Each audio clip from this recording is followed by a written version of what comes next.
It is vote one. Some of us are more enthusiastic about budget season than others, but that's okay. Can I ask us for a moment of silence for quiet reflection?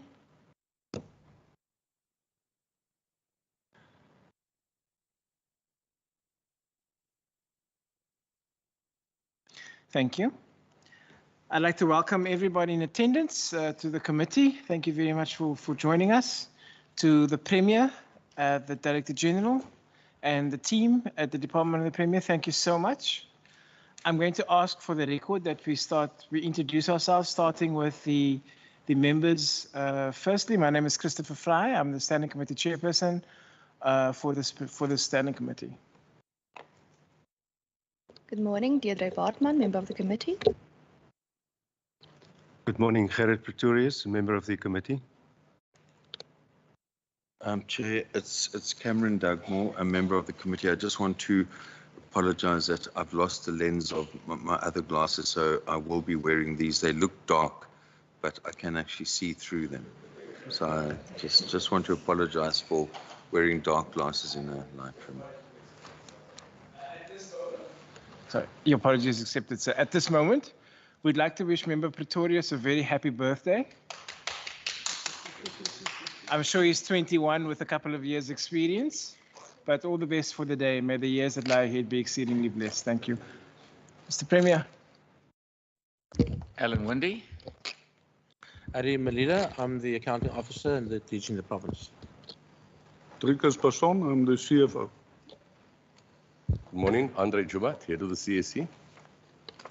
Good morning, Hilton Arendse, Chief Information Officer.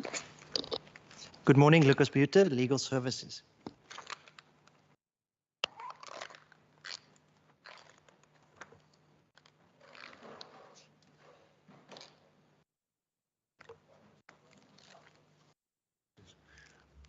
Beg your pardon. Good morning, Chairperson and members. My name is Robert Shaw. I'm from DG Support Component. Good morning, members. My name is Nozi Pomaolwana from DG Support. Good morning. I'm Renee Trout, Financial Management. Good morning. Alma Geldenhuys, responsible for strategic planning. Good morning. Hildegard Fast, responsible for policy and strategy. Good morning, Rutven van Rensburg. I'm representing Corporate Assurance. Morning, Louise Estreiser, People Management. Morning, Faiza Stein, Corporate Communications. Good morning, I'm Zenit Ishmael, Strategic Management Information. Thank you very much. I understand we've received an apology from Member Klaas from the EFF. I don't see any members online. Are there any officials online? No. Then I don't think we need to read the rules of engagement for virtual meetings as everybody's in attendance, if that's okay. Yeah. So let's start on item number 2 on the agenda, the deliberation on vote 1. Premier, thank you. Thank you. Thank you very much. Thank you very much, Chair and honourable members. I think as I walked in, Member Bartman said, yes, the budget. And so I think we must actually allow her energy to seep into our veins as well and say, yes, the budget. Of course, you will see just over 2 billion rand for this department, .P. And I think as this committee knows, we don't have to really go through it, but I mean, from a strategic point of view, from a services across government point of view, this department plays a critical role in government, making sure that our vision is landed. We started off this term with a PSP, but of course, in the middle of it, we dealt with a pandemic. Now in the recovery stage, and so primarily there's it's the continuation of our budget and what this team does, and the people that serve in each of these offices of the representatives here today. But again, with a focus on safety, with a focus on jobs, with a focus on dignity and well-being. And then, of course, the culture stuff with the organization too. But I think primarily the big changes here in this budget is the energy one. So, of course, we've got these focus areas, but now that energy has become such a big issue for the citizens in our province, the citizens in our country, the province stepping up in a much, much stronger way. So I really do welcome the budget announcement yesterday of the energy amount. And of course, this department also continues to play a very important role in making sure that we start landing the projects around the energy space, which is new to us, and playing I suppose, quite a convening role, always linking through to Eskom and the new national minister. We haven't had an opportunity to meet with him yet, but asked him for that meeting as soon as his office is set up, and then linkages again through to local authorities as to where much of that investment and linkages to our local grids take place. But that's quite a new chunk within this government's job. And then really just making sure that as we've moved through, this is really the last year of a term.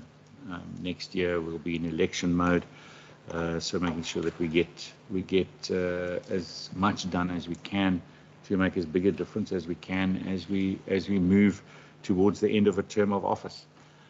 We've got to make sure that we do what we have said we were going to do. We do what we've sworn allegiance to the Constitution to do, and in the best interests of our citizens. And that's building a government that people can trust. And that's what we've got to do. So here we are. We're very happy to have this budget tabled and to engage on the budget, on the various programs within this department, and how we plan to continue to deliver and up our game on each of these areas. Thank you, Premier. DG, if you'd like to have opening remarks. Chair, thank you very much. I mean, I want to connect to what the Premier said. I think he's set out, what we want to do in sort of the rest of the year and over the remainder of this MTF. And I mean, when we started this PSP process, we set ourselves some key goals. It's to guide and to enable and to direct. And over the last 3 years, we've really built on that. And I mean, what this budget will do this year is to actually allow this department to strengthen the work that we've done over the last 3 years, and actually to build particularly within the new spaces. So, Chair, as you're well aware, I mean, our focus will remain on strengthening in the space of innovation across the entire Western Cape government. We're on the culture journey, and I mean we can talk a little bit more of that later in this program. And then obviously, we want to build or continue to build on the good governance brand, because I mean governance is about doing the right thing and is part of creating an institution or government that the citizens can trust. We will also continue to enable the Western Cape government through our broadband process, plus also enabling the citizens, with Wi-Fi connectivity and all the benefits that the broadband project is bringing. And I mean, we can talk about that also later when we deal with some of the key allocations. And then I think, as the Premier said, responding really to the 1.1 billion announcement by Minister Wenger yesterday, the role that this department is going to play.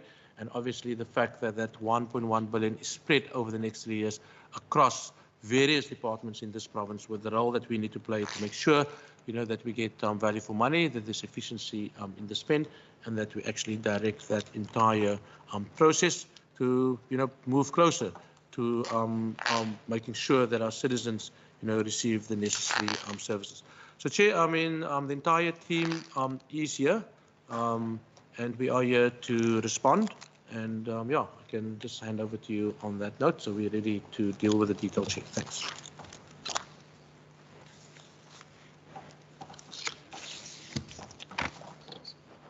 Thank you.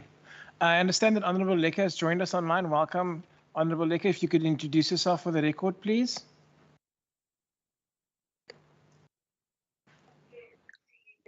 Thank you, Chairperson. Good morning, everybody. Thank you so much. Members, I'm now going to afford an opportunity for questions on the opening remarks.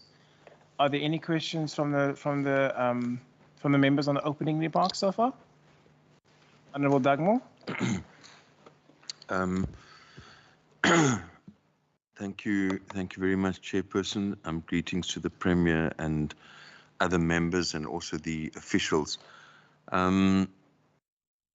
The question that I would like to ask the Premier is that we are all aware of how the issue of climate change is impacting on our province. We have seen the impact of these changing patterns of climate in regard to, the floodings we've experienced, and at the same time we also have, a very big comparative advantage in our province in regard to the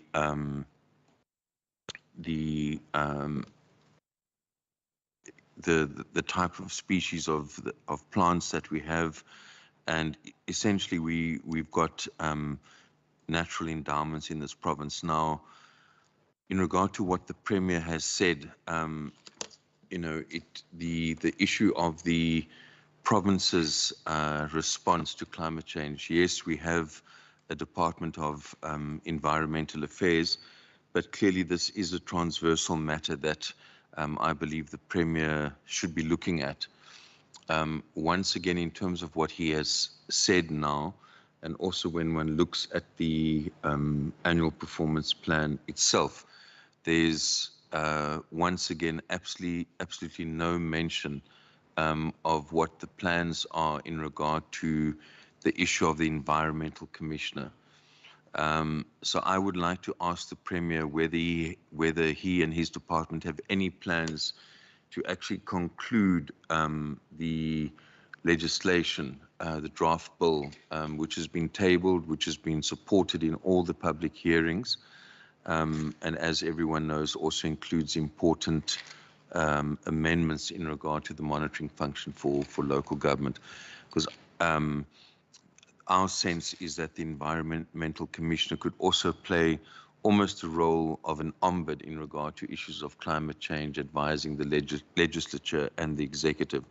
So my question relates to almost an omission in terms of what the Premier said. So I would like to ask, what concretely does the province intend to do from the Department of the Premier in regard to mitigation of climate change? And does the Premier have a clear plan in regard to concluding that legislation, which clearly falls under the mandate of this department? Also, secondly, just would like to ask the Premier his views on the need to establish a capable as well as a representative department. It's an issue that we have continually raised, and when one looks at the annual performance plan, unless I've missed something, there don't appear to be any targets in regard to making sure that this department, which is the apex department in the province, is actually representative of the people of this province. And I think all of us know that the skills lie across all of our communities. And when year after year after year, we continue to see an unrepresented department of the Premier, does the Premier believe that is an acceptable situation? Or is the Premier happy that the department doesn't have any plans? It would appear to me, in terms of the APP, to actually establish a more representative department of the Premier. Thanks. Thank you, Member Dugmore. Before the Premier an opportunity to speak, I know that the legislation is before us. The legislation for the Environmental Commissioner is currently before this committee. It's been referred to us as a committee, and we will be dealing with it shortly. Premier, if you'd like to respond. Thank you very much. I'll start with the employment equity, and of course there is a plan, and the DG will speak to it further. Yeah, absolutely. But of course, as I've said in numerous times to the honourable member in questions, is that it's not only just about bean counting, because bean counting hasn't worked in South Africa, as I'm sure he has seen. Second of all, I think climate change is a very big issue for this province. We've now, Minister Burdell is actually the lead on climate change, and we actually have a climate change report now as standard in our cabinet meetings. Every single cabinet meeting, we will have a climate change report back. And we might be at the moment having a serious focus on the energy failures in our country, which is really bringing everything to a standstill. But first of all, I want to say the energy focus I see is a massive opportunity for us to fix much of the climate change driver in South Africa, which also makes a big difference to specifically our ability to sell our products into markets who have already given us very clear timelines. If we do not sort out our energy supply from fossil fuels, which 90% is now, over 90% is still provided by coal, that we would have a massive problem in selling our product into those markets that have said by 2030 we need to have reached X, Y, and Z on the goals by 2050, etc. And so for me, that is a massive opportunity to allow us to, in this province, while fixing the energy crisis, at the same time getting the balance right on our baselines so that we can continue with maintaining market share and even growing that market share, which we've seen. I mean, the Western Cape in the last 10 years has gone from 45% of South Africa's agricultural export to 55% of South Africa's agricultural export, still attracting nice investment into this region. But climate change is something that is a head-on collision with agriculture specifically, let alone anything else. Minister Burdell at the last cabinet meeting tabled the 15-year water resilience plan. In April, there will be a water, 2-day water Bospraat or 2-day water platform where we will be taking this discussion to the next level. I am convinced that the next crisis that we're going to face again is going to be a water shortage crisis, exacerbated by climate change, but also the underlying question of investment into preparations as our province grows faster than expected. Our expectations are 8 million people by 2030. But if you look at the 7.2 million already and the 126,000 people last year, 108,000 people the year before, coming in population growth in our province, you know that we are under pressure. So climate change on the one side, but actually just offering those basic services of electricity, which is a crisis but could become an opportunity. And then, of course, the water supply, which we haven't seen significant investment in to our national infrastructure of water since the last crisis in 2017, the Day Zero crisis. And all of these are underpinned by a climate change response. And I can assure the honourable member that, just as the .P might not speak directly to how many classrooms we're building or how many clinics we're building or what the climate change response is, as a cross-cutting department and policy environment, I can assure you it is front and center. That's why we've also joined the regions before COP meeting, where COP is about climate change and countries. What we've done is set up a range of regions where the governors in the various regions engage so that we can try to influence at a COP level the negative impacts on regions within countries in the world. So I can assure the honourable member that climate change is taken very, very seriously. Then the last point of his questioning around the Environmental Commissioner. I mean, as he said, there's been public hearings. It is in the process. It sits in the Standing Committee realm and not in the Executive realm at the moment. We will be, I believe, Chair, having a Standing Committee engagement again quite soon. And then, of course, we can then reflect on citizen engagement in your public participation process.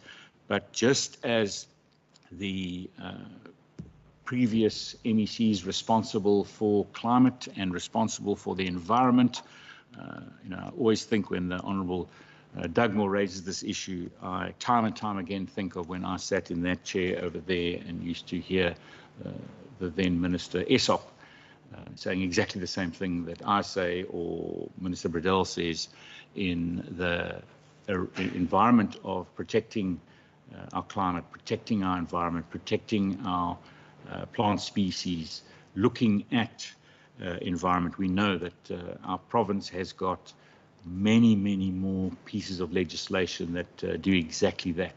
And so that's always been the question, is do you need to put something in place that really is not going to have the power over and above the existing legislation? But I would say that obviously that's the realm of the Oversight Standing Committee space, in which that piece of legislation is being debated and discussed at the moment. And so I look forward to engaging with the Standing Committee on that. DG. Thank you, Dr. Medina. Chair, I'm going to just add on to what Premier said, particularly in relation to creating a more diverse institution. In fact, we believe firmly in that. Member Dugmore, I mean, I've given my commitment to that. I mean, currently in the department, there are certain positions which we advertise 2 or 3 times, and we go out on headhunting, to create a much more diverse institution. And it's throughout the institution. It's not just at the lower levels, but also at senior management levels. In our own APP, Chair, that's also in front of you, and I'm sure you're going to deal, with the sort of aggregated version of that later. When you look at page 79, we're quite explicit, within the work that we do within the people management practices. It's about talent attraction, it's about talent retention, and it's also about building people. And the bold statement that we believe in diversity, and we also believe in inclusion and belonging. And part of diversity is trying to get a more diverse workplace, because I also believe that the more diverse you are, the more diversity and innovation you can bring into the workspace. And it's also important, to understand what it is, that we need to do. And diversity, in my view, just brings that. And part of that is employment equity. It's also about recognizing, people. It's also about recognizing the past, and it's about also, correcting things moving forward. But ultimately, it is about diversity, which also means, creating a sense of belonging and building people so, that we can become a better workforce. So in all our practices of attracting people, we definitely keep that in mind. Chair, on the issue of climate change, and I mean, I want to also connect to what Member Dugmore's indicated. I mean, this department plays a transversal role. We're not ceremonial.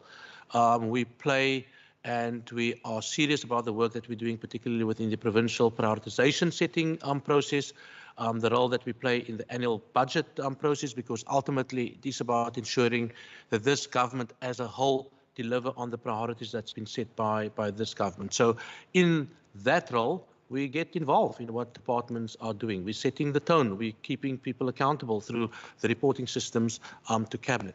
So when you look at the issue of climate change, this department is responsible for risk management through Henriette's unit.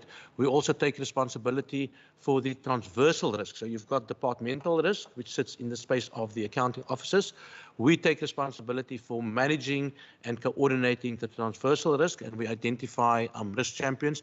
And when you look at the document that was tabled yesterday by Minister Wenger, the overview of provincial revenue and expenditure estimates, and I mean our department contributes to this publication, on page 77, you will see, Chair, from the provincial risk side, energy security is the #1 risk. I mean, we should not even debate that. Water security is the second one, and climate change is the third one. And in fact, water security and climate change goes together.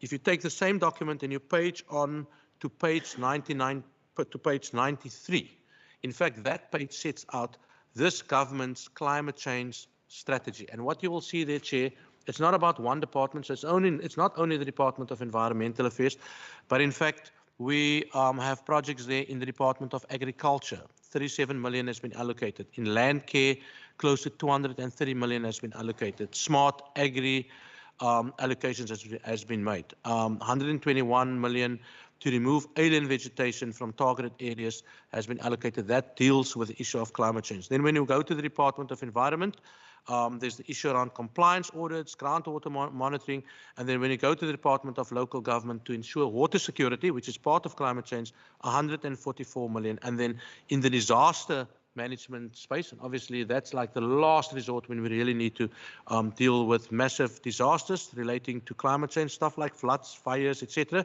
An amount of 190 million has been allocated. So if you add up all these amounts, Chair, and a quick calculation is probably close to about 600-700 million that's been allocated towards climate change. So we are quite serious about, our response to climate change, and all of this linked back to this whole issue around risk management. So when we think about budgets, when we think about responses, we always approach it from a risk management perspective. And again, as I said, climate change is very high up on the agenda. Thanks. Thank you, Dr. Malila. Members, we are now going to proceed with the consideration of the vote as placed in the estimates in the budget, the estimates of provincial revenue and expenditure book, the large one. Shall we start with pages 1 to 11? Yes. Sorry, just a procedural point. How would you like us to deal with the book and the APP? Can we are we going to deal with one first or together? What would you suggest? Yeah, we can deal with the book in conjunction with the APP. Yeah. So are there any questions? If you have any questions on pages 1 through 11, because it's budget and because we're trying to make budget fun again, I'm going to allow 3 questions per round per member. So members on pages 1 to 11, are there any questions? Member Bartman, Member Dugmore? I don't see any hands online, so Member Bartman. Chairperson, and I'm really happy that we are making finances fun again, but I'm going to start on page 10. Regarding the broadband services, I know that the second phase needs to go out on procurement, and it's been said in the particular vote that CETA is going to now help us with getting this second procurement. But I just want to find out if the business case has been submitted, because I think that at the time when this vote was written, it indicates that it will be submitted by the 28th of February. So we are obviously mid-March, so we can just get an indication whether our business case for the new contracting period has been submitted for the procurement process. And then on page 11, in terms of the exchange rate, just for our licensing and capital expenditure on our IT services, I know that the rand and dollar exchange rate has quite a bit of an impact. And if we could just maybe get an indication at which rate have we calculated, made the calculations for the financial period, just so we can have that in mind when we see the particular IT expenditure allocations. Thank you. There's 2 questions, Member Dugmore. Thank you very much, Chair. Chair, if I could just actually start by referring you back to table 8. It's the Roman 9, as I remember it, that page. It's just before you actually get to page 1 of the Premier, but it's linked. Okay. It's under the departmental transfers to public entities, and you would see there that under Westgrow, the Department of the Premier is transferring 5 million, agriculture 2.5, and then the bulk obviously comes from economic development and tourism. So it seems to me that is the only entity that the Department of the Premier actually transfers to. Department of the Premier, as I can see, doesn't make any transfers to other entities. So what is actually the motivation for this transfer, given that, you know, another department essentially does the bulk of the transfer? So can we just get an explanation of that? And then just to carry on, if I can refer you to page 3, it's actually the narrative there, referring to the program of people management.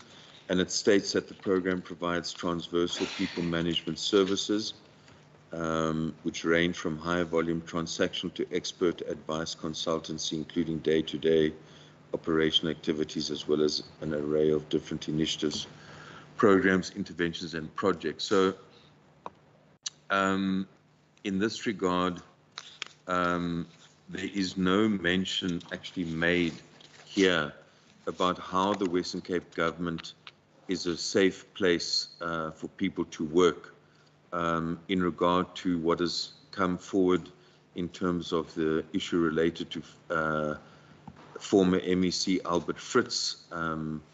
Chair, you are aware that from our side of the House, we still find it unacceptable that a chief director of this government remains in his office, despite being charged with sexual harassment offences in a court, and also the situation of Wesley Bikies.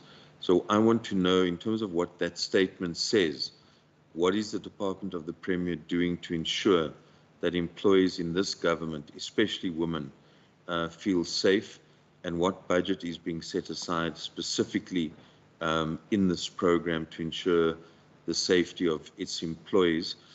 And sorry, just going back to the first issue of the Westco transfer, we've been arguing that the Children's Commissioner, which is essentially a Chapter 9 institution, should be constituted in a way where they could receive funding themselves. Obviously, we know we're in a startup phase and that the Department of the Premier is supporting, but does this department, possibly the HOD, has a view, or the Premier, does the department support the creation of a truly independent Children's Commissioner with its own funding, like one of these other entities? And if so, by when does the Department of the Premier think that they would have actually set up or assisted the Children's Commissioner to in fact be an independent body that would receive transfers directly? So those are my questions for now. Thanks, Chair. Thank you, Member Dugmore. Premier and Dr. Malila, would you like to respond? I'll just say, I mean, first of all, on Chapter 9, I mean, we can't set up a Chapter 9 institution in the Constitution, and so, you know, that's very difficult. Whether it's the in Department of Police Oversight and Community Safety, or in this instance, I mean, the Children's Commission reports to Parliament, but we still have to fund it in a way. We don't have the ability to fund in any other way. I mean, so that's the first thing. The second thing is, I absolutely agree with Honourable Dugmore. You know, if you look at the ratings on gender-based violence for South Africa, I mean, it is atrocious. And if I have to say that, you know, I've been in government for quite a long time, and if I take, you know, you learn every single day. And I must say that, you know, he referred to an issue that I had to deal with in this government with one of our ministers. And I'm still concerned. I still raise it because it has become very much part of, just as we had the previous discussion on climate change, we have now a minister responsible for gender-based violence. It is got a huge prominence in safety plan reporting, in the management committee meetings that take place between cabinets on the dignity and well-being ManCo, and there are many things that I think have to change as we learn every single day. And one of them is about how do we protect whistleblowers. How do we make it easier for victims of gender-based violence to be able to comfortably lay charges without being victimized, without being threatened? And I don't know what those answers are, but we've asked our team to look at our own policies and how do we change them and how do we better them. But at the same time, how do we put inputs into our criminal justice system? How do we really start to turn this thing around? Because the numbers are absolutely unbelievable. If you look at the number of complaints that we get in our province through our Tutuzela centers, through reportings at our hospitals and our health trauma systems of reporting, policing, etc. And we know that complaints are far less than actual cases, and we know that consequences just about don't exist. And so it is something that does really worry me.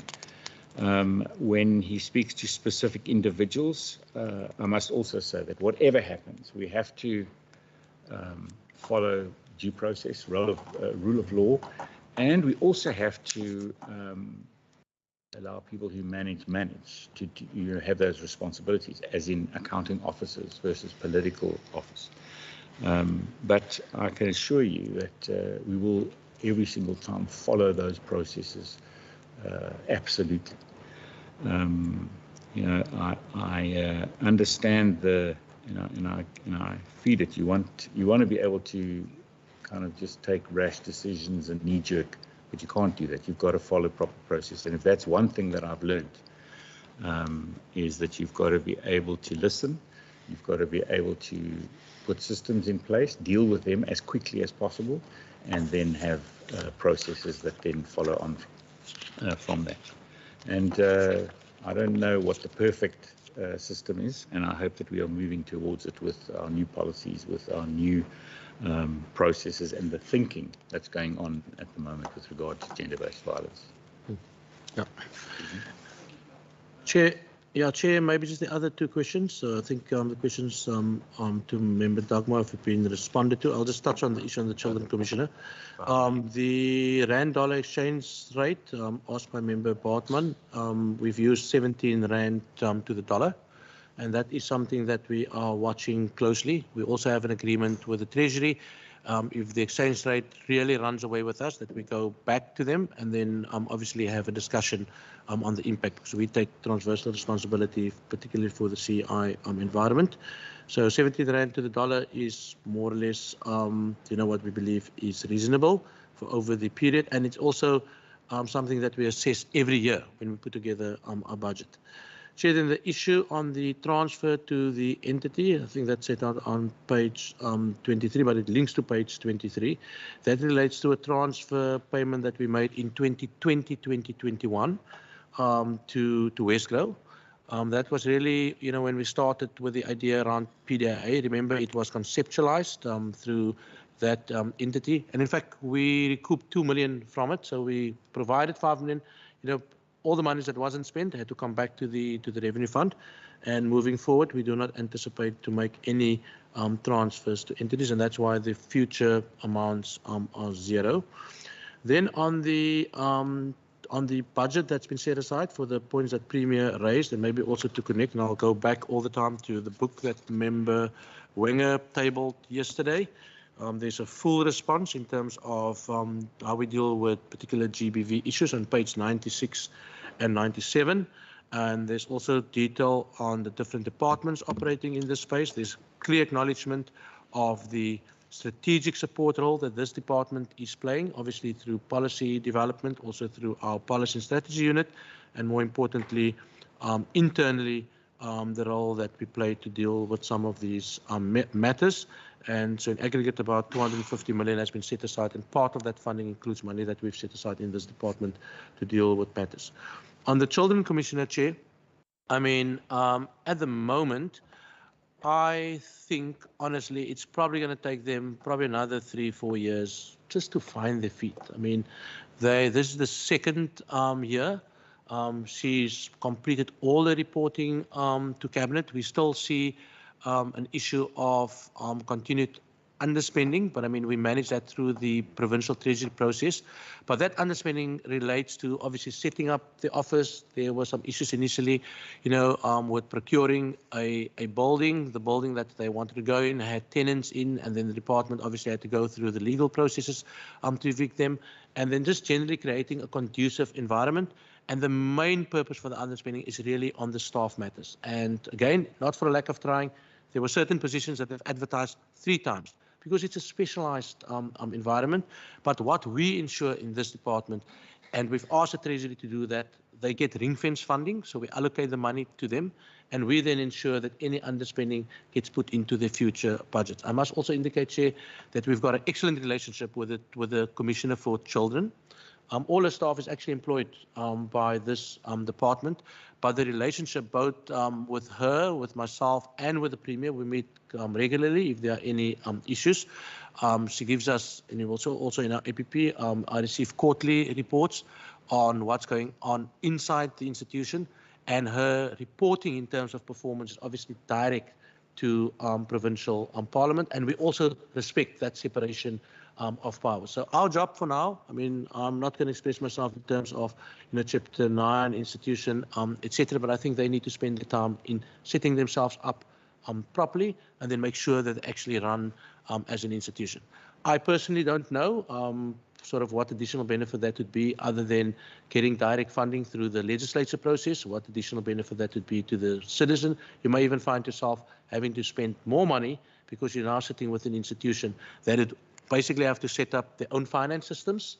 They need to set up their own HR systems. They need to set up a lot of institutional expenditure, and ultimately that is just going to cost the taxpayer additional funding. So I think one needs to weigh up the two, Chair, but I'll allow them over the next 2-3 years or so just to properly constitute and set themselves up so that they can properly run. But there are no other issues within the space of the Children Commissioner. Thanks.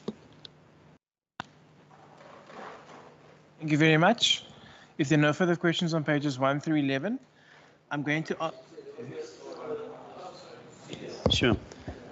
Just on the business case, Chairperson.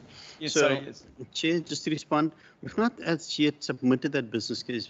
It has gone through quite a few iterations within our department and the province, and it's based on engagements internally within the province and also with CETA.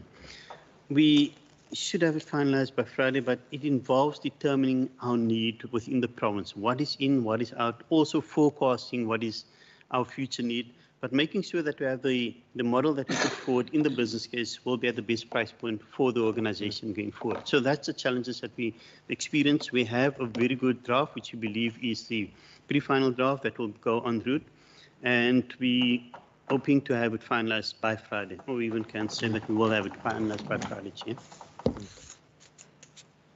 Thank you very much, Mr. Answer.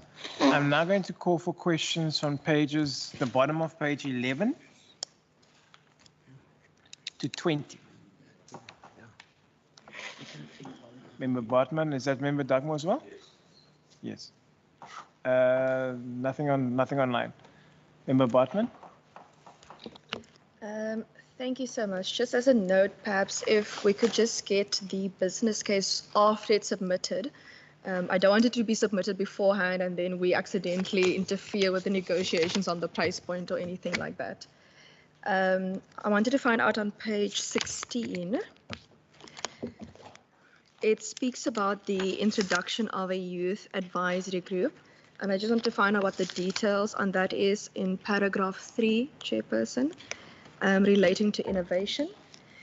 And then on page 17, both in the overview on pages 3 to 5 and on pages 17 in the budget book. It speaks to the Premier Department being the leading department in the energy crisis, and we heard that in the Budget Committee also yesterday. And given that the impact on energy, we've also see that there's a list of items across the government that will be implemented on pages 110 of the overview. So I just want to find out, because it speaks here on page 70 to the demand side management program, in emergency load shedding, municipal pool buying, and core energy team internal resources. So firstly, how long is it going to take the Premier's department in order to put the emergency load shedding packs together? How much time does the department need? And then secondly, it speaks here to the incentivization of alternative energy systems for SMMEs and the use of energy efficient products and services by the public. How will we be able to incentivize the public in order to help us as a Western Cape government to become energy secure? And then it speaks here to the pilot of the load management system. And I just want to find out what that will particularly entail. And just on page 110, I do have some information from other departments from the Budget Committee on who will be doing what. But maybe on page 110 in the overview, if the department could just take us through which of those programs the Department of the Premier specifically will be dealing with, because then I can put my numbers together. Thank you, Chair. Oh, that's page 17. Yeah, you've got. You said until page? Till page 20. Okay, page 18. I wanted to find out, it speaks there to mobile e-centers. And we have heard that this was in the works last year, and I wanted to find out how many mobile e-centers the department are planning, and if there's particular areas that they are targeting. And page 19, the department speaks about the communication strategy that they're going to have regarding energy. I am making a personal assumption that it's going to be similar to COVID, because in COVID there was a very good communication strategy from the Western Cape government. And I actually brought 2 documents with that I actually wanted to ask if I'm allowed to be naughty, Chair.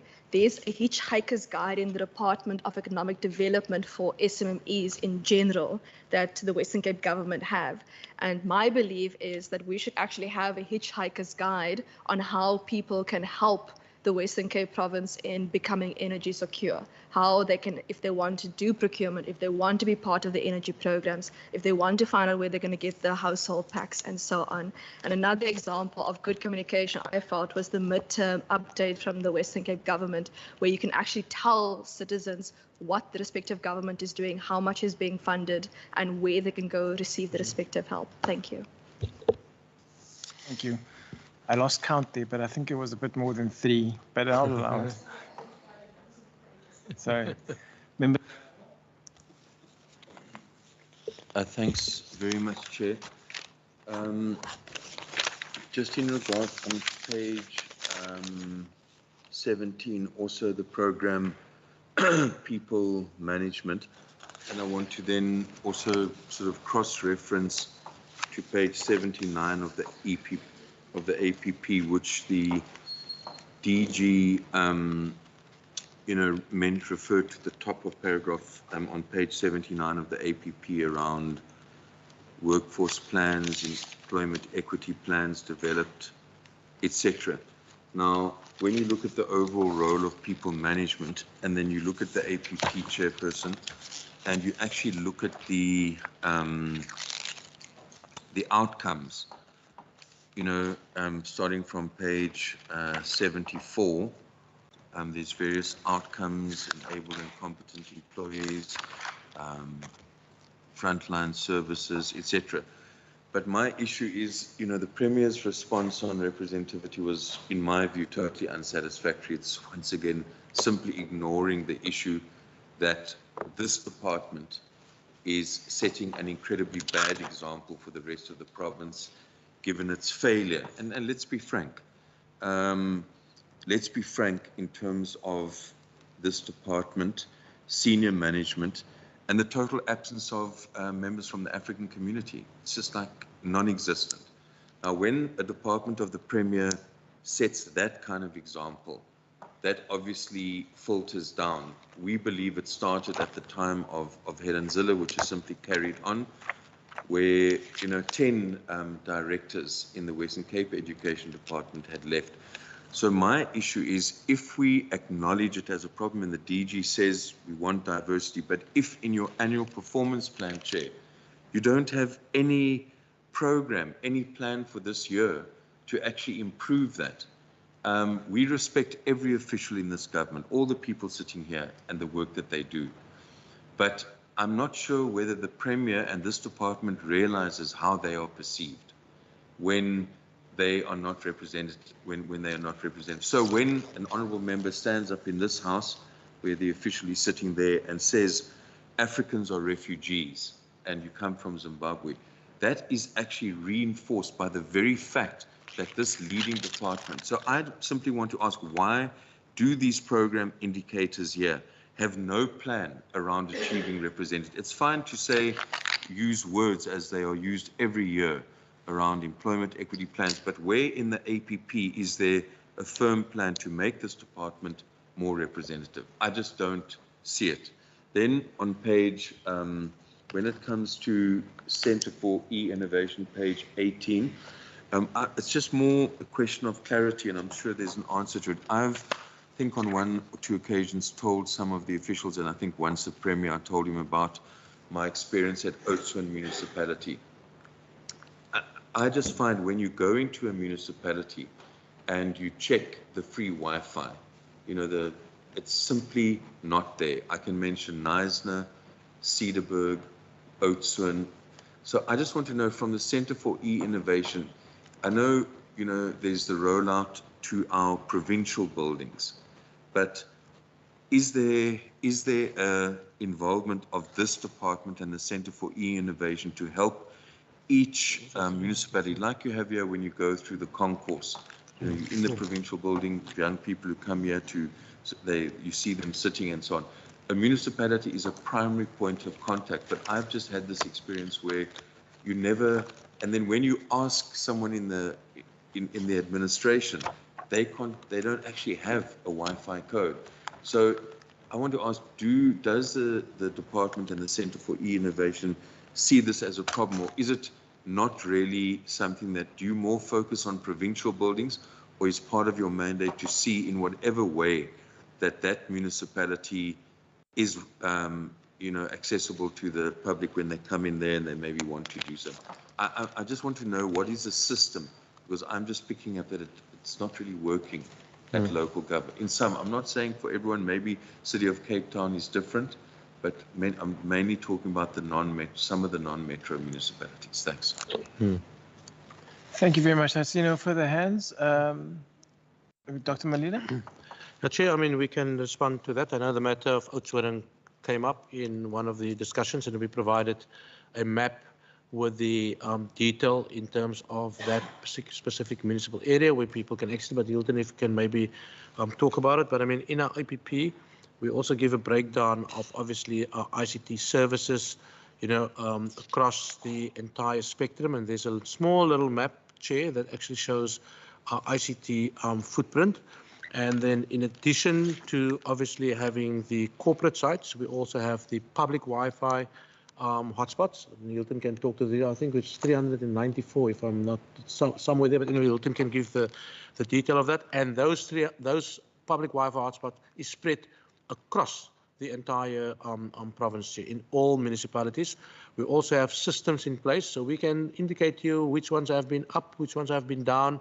We can also indicate to you the number of people that have actually accessed our Wi-Fi hotspots, where they've accessed. We can indicate to you what sites they've gone into. And obviously our plan, particularly with the rollout of Broadband 2.0, is actually to actually expand on the footprint, particularly to give the public a little bit more access to that. So Hilton can maybe just speak a little bit about, what is it that we do in particular municipalities, particularly as it relates to support.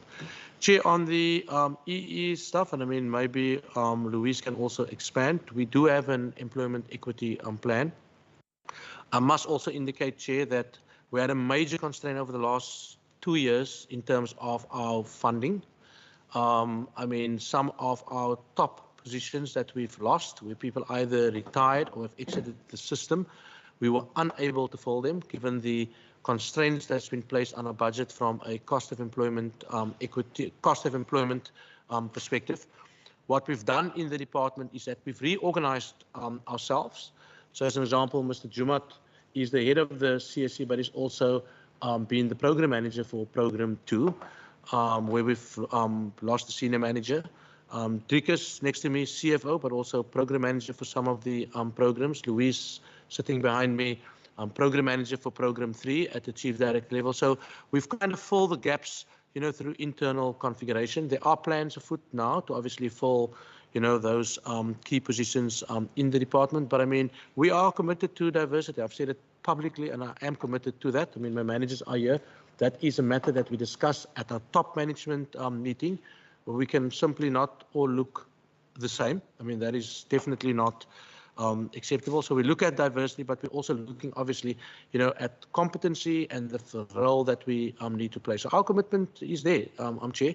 And I mean, we are committed to also being held publicly accountable for that. But we do have a EE plan, and obviously when we recruit, we actually look at our EE plan. But Louise can maybe just add to that.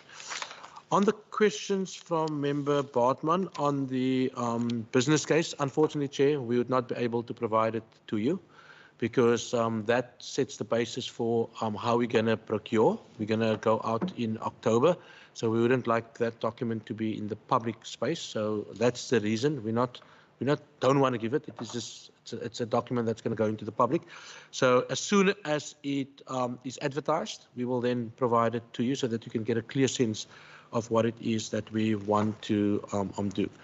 On the question of the budget overview on page 110, I mean, this department plays basically in 4 areas. So if the member look at that table on page, let me just go there quickly, page 110, my department plays a role within the energy emergency load shedding packs, also in the municipal pool buying, and then also within the integrated resource plan. And then there's also some funding that's been given for core energy team internal resourcing. I mean, there's also been capacity given to other departments. So there's basically 5 areas, as I said: demand side management, emergency load packs, municipal pool buying, core energy team internal resourcing, and then also the Western Cape integrated resource plan. And then obviously if the member wants the detail of who are the other departments, I mean, we can also provide that to you, because obviously this department coordinates it, Chair, and I mean, I will gladly provide that table. I've got it here with me, but we can also provide it officially. Then on the pilot, in terms of the, I think it's page 110, but it really relates to innovation. We're having innovation within different areas across government. We also receive specific funding for that. And what we want to do is we also want to have a greater focus on youth, pulling in youth into some of our innovation programs, also pulling in some of our younger staff. I mean, the Premier and I attended an innovation kind of seminar that's been pulled together by the innovation team.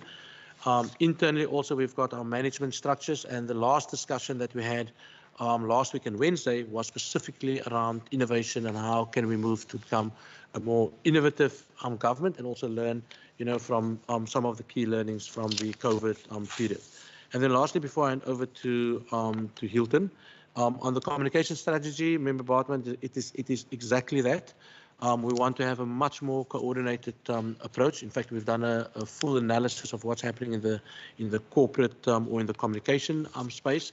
We've strengthened our capacity with regards to that, and we want to get more value for money out of our communication environment, because communication is about, getting citizens to be more informed and allowing citizens to make some key decisions and getting obviously also some of our key messages over, particularly as it relates to energy. So the booklet that you've showed in terms of almost like, some sort of guide, that's part of the plan.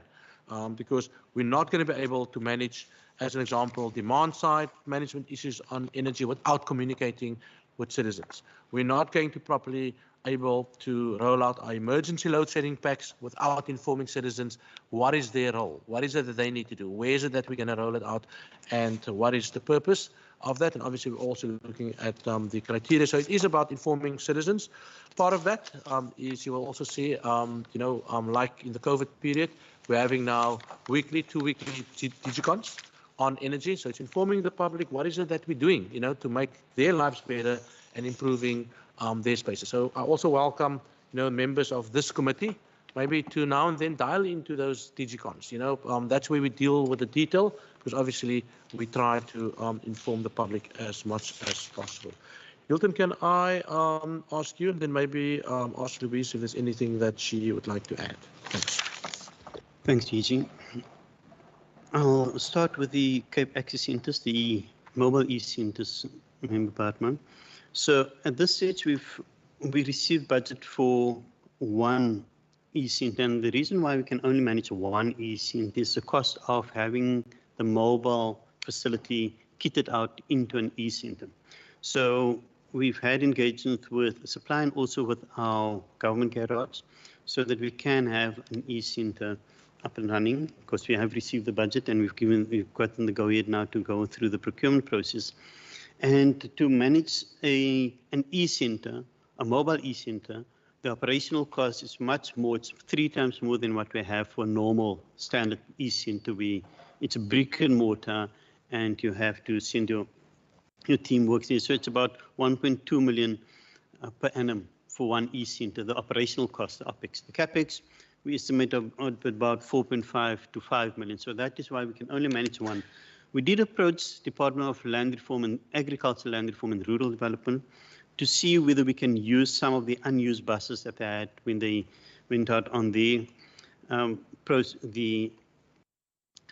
excursions, not excursions, but the registration processes for land claims. However, they have said they've now repurposed those buses and they will be using it. Of course, we really hope that we'll be able to buy that from them or just borrow those buses and use it in our environment until such time that we can have our own buses. But we're working on that, and we will land that this year. So as it relates to the Wi-Fi, Member Dagmo, and I think your challenge is more the fact that you understand that we have Wi-Fi hotspots in these areas, but we do not have one at the municipal facilities. And it's a technical issue. So we only have Wi-Fi, Western Cape Government Wi-Fi hotspots at facilities where we have Western Cape Government sites, because we leverage off the internet pipe that's going into that facility, and you need to have a minimum of 100 megs per second at that site in order for us to utilize some of that bandwidth for the Wi-Fi hotspots. And that's why in many cases you'd find that it's not in the municipal facilities. But you referring to Oudtshoorn specific, we have a Wi-Fi hotspot though at the Civic Centre in Oudtshoorn and across the road at the CJ Langehoven Library, and then also at the museum. I think it's a CPNL museum. So in close proximity, we have 3 Wi-Fi hotspots at municipal sites. The museum's out, but at the 2 municipal sites and also at the museum. So as far as possible, where we can, at the libraries, at the Tusang centers, where we have our own services that we co-share the building with the municipality, we establish Wi-Fi hotspot. But it will be difficult for us to now make provision for Wi-Fi hotspots in those facilities of the municipality. We do not have a presence, because that means we're going to have to put a Wi-Fi, a broadband link into that facility in order to provide it. And that will push up the cost significantly of our own Wi-Fi program. I've had discussions with the CIO of the City of Cape Town to see how we can look at ensuring that we do not duplicate Wi-Fi hotspots, specifically in the city metro, and that we understand where the city is having the Wi-Fi hotspots and we are having our hotspots, so that we do not have a duplication, and rather try and spread the Wi-Fi service as wide as possible within our environment. So, Chair, I think I've covered that. So, as I said, it's more technical and also has cost implications if we want to roll out to all the municipalities. That said, we have provided municipalities with a broadband link that they can use for these services. So, all the municipalities in the province have a Western Cape broadband link that we've provided them that they can use for services, and some of them are using it quite effectively. No, that's the point I wanted to make earlier, so that we have supported municipalities. But I mean, if it's a particular issue, we can take it up with the municipalities, because I mean, we've given them support for the link into the system, and it's really just, how do we just put like a thing there that people can actually get into that. So we will take that up, Member Duckmore, because it is about giving people access. So when they sit in the municipal offices, that they can actually get onto the internet. So I think that idea we will definitely take forward. Then just Chair, just on the e-centers, okay? I mean, we're expanding our e-centers quite substantially. If you look at our APP, we have a target of 73 for this year. We're growing that to 80. I mean, that's a substantial adjustment. That's a 10% growth. Then 24-25, we're growing that to 85, and then we're growing it to 90. So we've received some funding to do that. But what we wanted to do is we wanted to focus more in the rural areas. I mean, your rural communities struggle to have access to certain services. Part of that is this year, and I mean, we are really pushing it, is actually to have a mobile e-center, as Hilton said. And the idea is actually that center, so when we provide mobile health clinic services, that we also take our mobile e-center into that space. That can be followed by, as an example, maybe the Department of Home Affairs coming in, helping people to do ID. So there's a structured program, and we want to roll it out in one of the districts, going into the most remote areas. And you can think for yourself that will come with certain cost. But we believe that we need to equal the playing fields in terms of providing access, particularly to rural communities. So that's our commitment, Chair, and we'll see how it goes in 2024 as a pilot. And then hopefully, if we can get some additional funding or reprioritize funding, actually to expand it to some of the other regions. Because if it works in one region, we all know it, the word will spread, and soon everyone else will ask, so when are you getting to our farm areas? When are you getting into our most rural areas? So we will try and do that. And I mean, there's even the commitment, I mean, from our team that, when we launch it, that we will go on one of those trips and see how it goes and see, in the same way that we visit our e-centers, how can we actually improve the level and the quality of service that we deliver to those particularly rural and vulnerable communities. So I'm sure we'll get to Laingsburg one or the other time.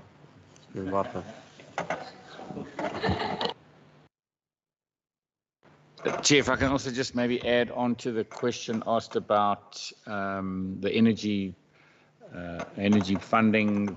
I think it's a good idea that the guide, we're doing exactly as the Honourable Member said, taking those learnings from COVID-19, the communication processes, understanding what is the lack at a citizen level, and of course I think the role that citizens can play in this case also really a big role, their ability to put power back into the grid. That in itself is a big big collaborative partnership that we have to build. But I also want to say that exactly the same as in COVID, just as the DG said, we'll do the DigiCons and the communication stuff, but the questions around the procurement and the spend, we also, that ad hoc committee has been set up now, and that the funding will come to that ad hoc committee, and there'll be a dedicated report on exactly how that money is spent on a regular basis, monthly basis, so that the committee can engage on it. I have a question on the e-centers, and my question is, where is that mobile e-center going to be placed? And have you considered converting current centers into like a hybrid system where you convert them to a mobile / e-center in terms of giving the center manager or the center assistant the ability to go with the Home Affairs Office, as you said, when they do satellite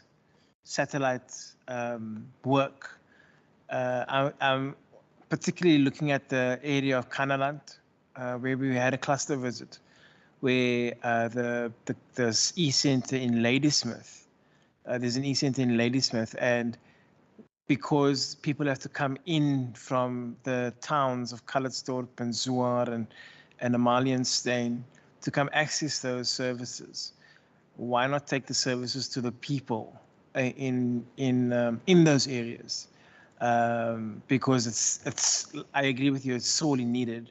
But have you considered in the budget, excuse me, converting some of those outlying e-centers into hybrid e-centers that for a certain amount of time they actually get 2 laptops and get people user sessions of 10 to 15 minutes each to use the internet to access home affairs, to access job opportunities, to access studying opportunities, so that people can apply to get their smart cards and so forth. So I just want to know if that has been considered. Chair, the solution sounds very simple, but there's a lot of complications that's just behind it, which I would not want to go into, but we will explore it. The issue of the mobile bus or the mobile e-center is to address exactly that. Of course, we're assuming that all our e-center staff has got licenses. We're assuming that there will be connectivity when they get to those places, and that's where the mobile bus comes into play, and that's where the DG also, and the DG is downplaying his role in pushing for this mobile buses, but he's been, since day one, he's been pushing for the mobile e-centers chairperson, and we will make sure that we land it, but it will be based at the rural center. So, for example, Ladysmith, for example, in Beaufort West, it will be based at the rural center. And the program in terms of how we're going to roll it out, that will come once we have the bus, or even before we have the bus. But we've not bedded that down, and we will take advice in terms of what are the best areas that we need to focus on and where it's most needed. But I do get your point. And you say that we only need to have about 2 laptops when we go there. But if we take the people out of our e-center staff out of the center, then I need to go with the home affairs. Are we allowed to do it? Well, home affairs, there's a lot of things that we need to look at, but we're not going to put down that. And in our department, we do not shoot down any proposals, chairperson. We're going to look at it and explore it, and we'll come back. If it's possible, we will embark on it. If it's not possible, we will explain why we cannot adopt that specific proposal that you put forward. Yes, Member Dugmore. To follow up, if you don't mind, Chair. Just in regard to the issue of libraries, I mean, thanks for the responses on the municipalities. I think that's a really critical thing to sort out, because sometimes, communities don't regard one sphere of government as different to another. If they're going to like the CP Nel Museum and they cross the road to the municipality, they expect that. So I think that issue does need attention, but I also wanted to ask whether the Centre for E-Innovation is aware of how many libraries in the non-metro areas still are not connected. I just find that a lot of young people really utilize those facilities a lot. But do we have a figure on how many non-metro libraries are still not connected? If that answer isn't available now, I'm sure we can just get it from the committee. And then also just sorry, it's a new question on page 20. Can I go to that? Okay. Sorry. Oh, okay. Sorry, Chair. Whatever. Must I go ahead or? No, Chair, I think there were still some questions that need to be answered. I'll respond to that. On the, there was a question on the emergency packs in terms of the timing. I mean, in fact, we're already having meetings on that in terms of what that pack will consist of. We're also working, Chair, in terms of the criteria. We only have a particular amount that is available. And I mean, depending on the procurement process and stuff like that, we would want to do it, I'd say, within the first 6 months. And really, Chair, if supply is also available, because obviously we're going to be dependent on that, because we're talking about at least 100,000 households. and all goes well, I mean, I've asked my team that we do it before winter. So, I mean, that is a big ask, but that's depending on certain things. And I will really push for that, because that is really when people is going to need it. And what we want to do, Chair, we've done some analysis. We obviously want to target a particular LSM level, but we're working on that criteria. And there's three things that people need, particularly in the lower level LSM. It's heating, they need charging, and obviously they need lighting. So those are the three things. So whatever goes in the pack need to respond to those three basic things. So they need power to charge their cell phones, as an example, for comms. You need some heating for cooking, and at least some lighting, and lighting rather. And lighting is really, you know, to help the household to do what they need to do. So, Member Bartman, I mean, 6 months, but I mean, my own internal timeline is before the end of winter. The whole issue around creating incentives to the public or in relation to the SMMEs, that program is run by the Department of Economic Development and Tourism. They've got an active SMME program, and it's really about how do you create incentives, even within the SMME environment, for people to be aware of, let's call it, the energy shortages and what it is that we want to do, particularly within that process. I think we have responded to the mobile e-centers. The question was how many? I don't know, Hilton, if you just have a number. Oh yeah, we're doing the one. The total number of e-centers that I've already spoken to, and I think I have responded to the issue around the comms strategy, and then also how we want to pull youth into our innovation program. Chair, on the e-centers, and particularly that, Chair, that question that you asked, I mean, we want to run the pilot this year. Part of the pilot is not to focus only on one district, but we will start in a district, then maybe expand it to the other 4 districts, see how it goes. And I mean, if we really have funding and this program has got a major impact, you know, on communities, we may even expand that. So by the time we come to the adjustments estimate, we may even have a second one. So that's kind of an early signal to Hilton and his team. And then I think on the non-metro municipalities, non-metro municipalities, the number of libraries, you know, that's connected. Hilton, do you have a number on that? Do you want to speak to that?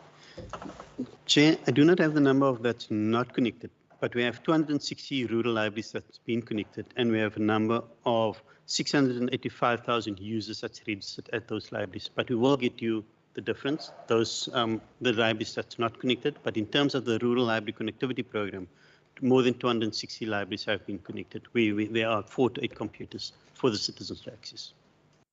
In some cases, we have rural libraries and Cape access centers in the same complex. Maybe I'm going to ask a question on page 20.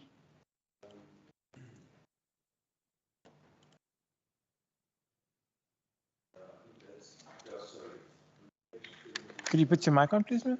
Thanks. Page 20, there's the issue of reprioritization, a section on it, paragraph 5. And there's reference there to department is considering a range of efficiencies to enable funding of the following critical initiatives. And there's one there, a direct contract between Western Cape government and a private sector provider appointed for the non-mandatory services, which will reduce complexity, coordination challenges and risk. I just would like some understanding about that. What exactly is referred to? Has a private sector provider been appointed through a contract? And what, if it's happening already, what is the purpose of that? And if it's still to happen, what is intended? I just don't quite understand what is intended by that proposal. Yeah. That's part of the business case development in relation to broadband 2.0. So those are certain areas where we think we can become more efficient. The difference between broadband 1.0 and 2.0. So that's still future plans. Okay, just to follow up, so is that not something that our Center for E-Innovation can handle? I mean, the need for a contract with another private sector provider, why is that necessary? that sits in in the Centre for Innovation space. There are certain specialized services, Member Dagmore, that sometimes is required in that space. And sometimes, Chair, it is more efficient to go to somebody that actually understands it, that works on it every day, that have developed the IP, and that have developed all the necessary systems. It can cost you cheaper.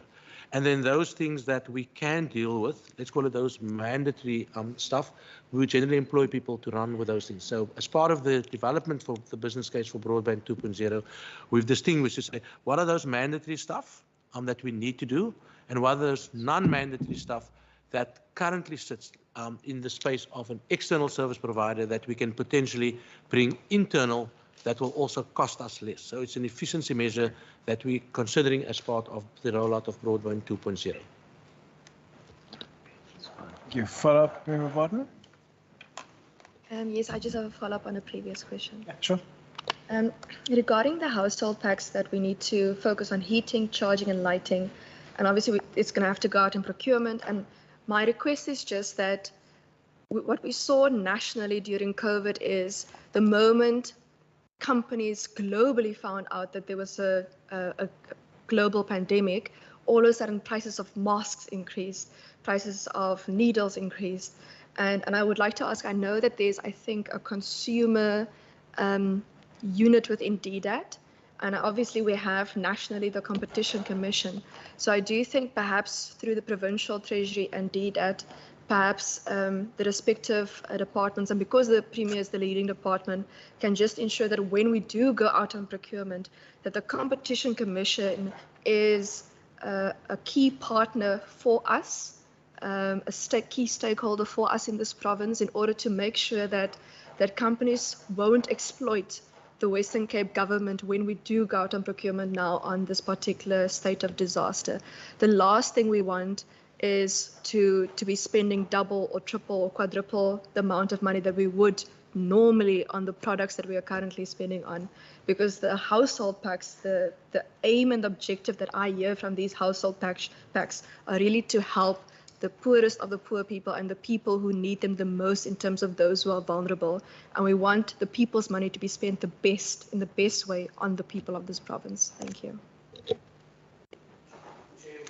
I mean, we fully support that, and thank you for that, Member Bartman.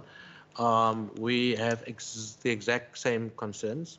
So I can report here, we've already set up a procurement team. In fact, we met yesterday, the day before yesterday.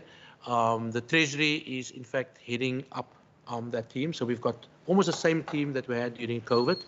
So they're already busy doing market research in terms of the different components that needs to be in the pack, looking at what those prices are at the moment. And obviously, as soon as we go out on tender, we will do a check that there's not been sort of unsubstantiated price fluctuation. So it is something, that we will be watching closely. And I mean, if there's any irregularities in that process, whether it's price fixing or, massively inflated prices, we will definitely report it to the relevant authorities.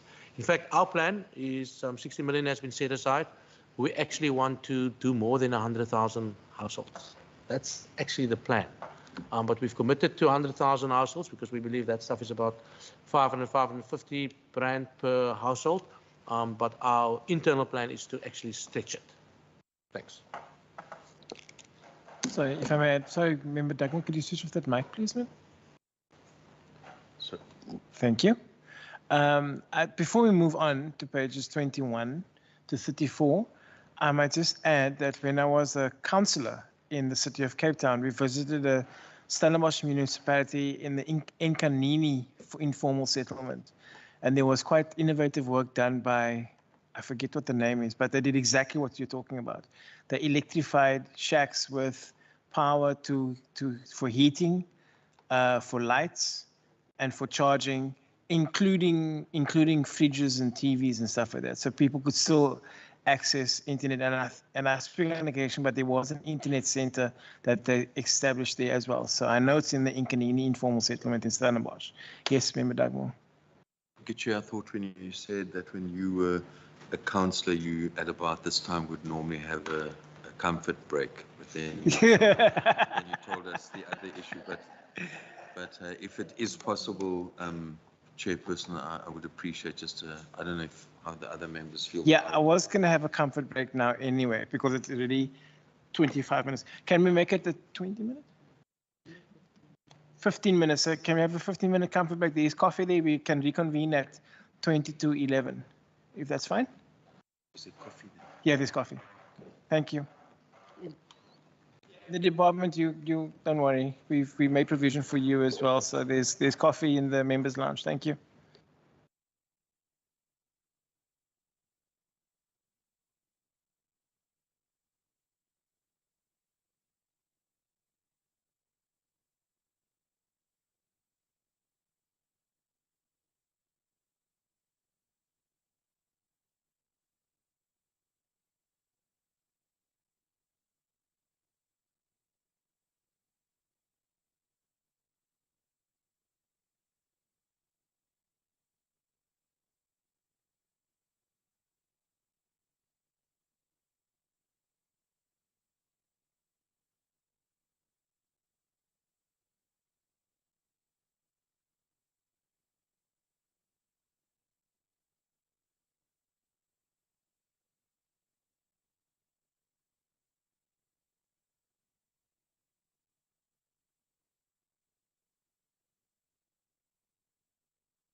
we can continue.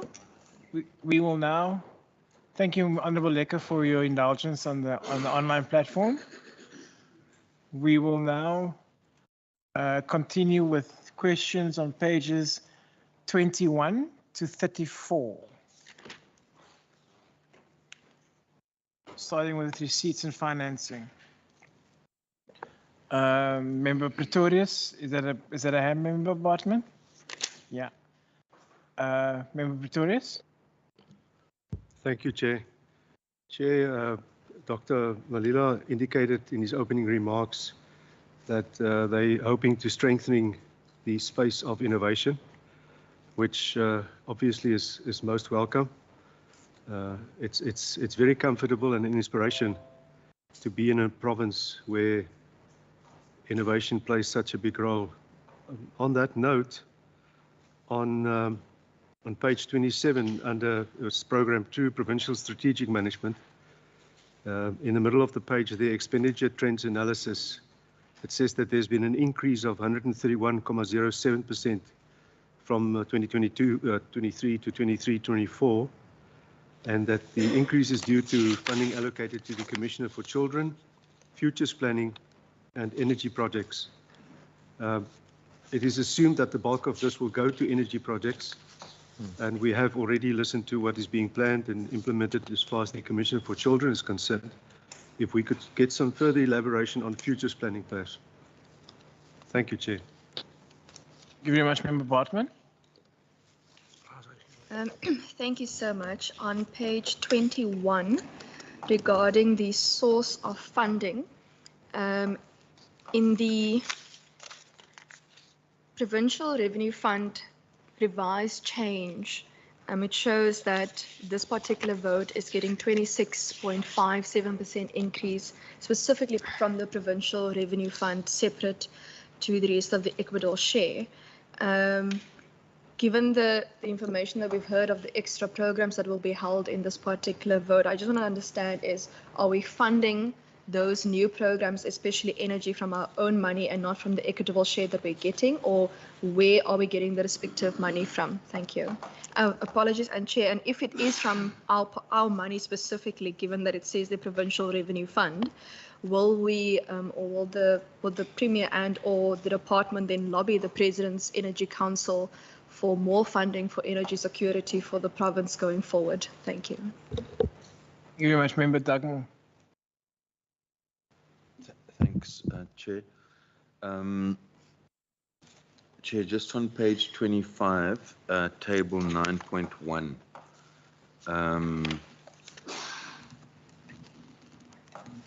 You will see there that strategic communications is at 5 million. Could we just have a sense as to the breakdown of that, on which particular campaigns, on which particular campaigns, and how will that money be spent? And then specifically on earmarked allocations on page 28, there's an indication there on the energy, that this year there will be 85 million, 11 in 24-25, and then 13 in the outer year, 25-26. Now, the Premier announced that there would be a total of R1 billion over the MTEF. So obviously this is in the department of the Premier. So what I would like to ask is if we could just hear from the Premier where in which other votes, in addition to this amount, which comes to about 110 million or so, where is the 1 billion located? And then in particular, if we could have a breakdown of exactly what the 85 million allocated for this year will be spent on. Thanks. Thank you. Excuse me, Premier? Yeah.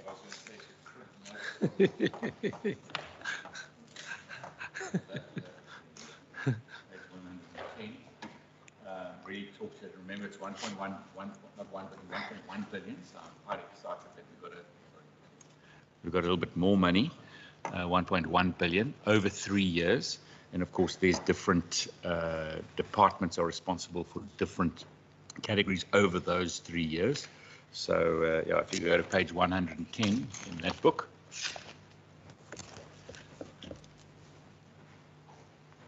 You will see all of the various projects that are going to be funded. From demand, you'll first see load shedding impact, demand side management, alternative energy support to SMMEs, emergency load shedding packs. So I think I'm going to, because you asked now detailed questions in our budget, and that goes to the line items that you were referring to, and I'll leave that to between DG and Dr. Fast. And it talks to those to the packs that we were speaking about earlier. How do we help indigent households in this program? Those are the emergency load shedding packs. That's the 60 million. Of course, SMME support, that'll go not through this department, but through economic development. Demand side management, that links also through to communication, because and it leads to work that we've got to do specifically with the energy supply from Eskom, as well as nationally. And even today in our Energy Council, Eskom will be present, and I have, as I said earlier, asked for a meeting with the new electricity minister, because we really do want to play our part in this province. So that comes to the first item on that page, called demand side management. How do we get citizens in the province to use less energy so we can have less? If the whole of South Africa is using less energy, we won't have to be in load shedding level 6. We could be in load shedding 3 or 4, or perhaps we can even bring it down to 1. But we also want to try and negotiate a kind of baseline that we work from, and then what incentives are there for us to really get this program going and citizens to get behind it. But if there's going to be no benefit to the citizens, it's going to be very hard to get them behind it. Like we did in the drought, how do we get citizens to use less and less water? We really got a citizen behavior change behind it. We want to do exactly the same thing. And so you'll go through each of these. The green economy, ecosystem, municipal pooled buying, each of these are different programs in different departments. And I think when it gets down to this actual .P, emergency load shedding packs is the one, that's the 60 million. Municipal pooled buying, how do we get that right so that we can buy power and wheel it? Because if we are to get cost-effective new power coming into the system, it's going to make a huge difference if a few municipalities together can procure from a provider. And so that's quite a critical one to get right. And then the Western Cape Integrated Resource Plan. Now, that is also going to take some work. We've got to procure those services to get the resource plan in place. But that gives us the baseline in which to work from, and also the clarity to investors that, we're going to look at renewable power, wind, solar, but we're also going to be able to look at, and how much wind, how much solar, do we need LNG, how much of it is going to be able to be used in the energy mix? And then what about the other energy sources? How are they in the resource plan, from paraffin to diesel to petrol to battery systems? We need to have a full energy plan for the province, like we have one for South Africa. I hope that answers that question. Thank you. Chair, can I respond to some of the other issues?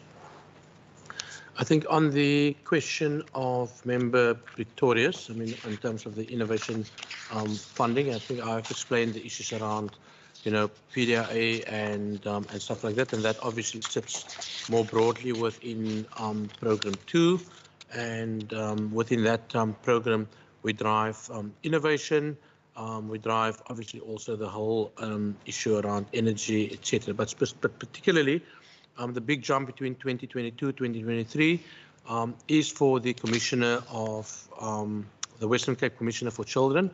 And the detail there is really, I mean, the first year allocation is substantially higher because of rollovers from the previous year. And Member Pretorius will remember I indicated previously that any underspending on the Commission of Children, Treasury rolls it over to the next year. So the first year allocation is 13 million, and then that drops to 8 million in the middle year, and then 5 million in the last year. Their base money was around 5 million, and obviously the 13 million also allows them to conclude the processes around the accommodation. So that in a big part is where the funding sits.